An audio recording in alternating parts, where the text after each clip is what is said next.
দর্শক, কি ভয়ানক খবর দেখেন তো। ভিডিওটা শুনে আমি তো আঁতকে উঠলাম। আগামী ৩০ কার্যদিবসের মধ্যে যদি সরকার এই খুনের বিচার কার্য সম্পন্ন করতে ব্যর্থ হয়, তাহলে আমরা ৩০ কার্যদিবসের পরে সরকার পতনের আন্দোলন শুরু করব।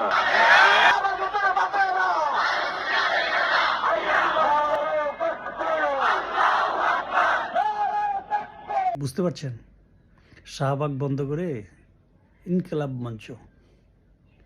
ইনকিলাব মঞ্চ সরকার পতনের আন্দোলন ঘোষণা করবে আগামী ৩০ কার্য দিবসের পর। তার মানে আজকে ২ তারিখ, ৩০ কার্য দিবস মানে তাহলে আগামী ফেব্রুয়ারি ৬-৭ তারিখের ভেতরে আন্দোলন শুরু হচ্ছে। তো ১২ তারিখের ইলেকশনের কি হবে? আর এই কয়জন লোক দিয়ে সরকার পতন, এটা কি সম্ভব? না, আবার পরের ইয়েটা দেখছেন, পরের আম্মা নাকি একজন আছে, আম্মা চুল লম্বাওয়ালা একটা লোক দেখলাম, আম্মা। উনি আসছেন রাজশাহী বিশ্ববিদ্যালয়ের জিএস।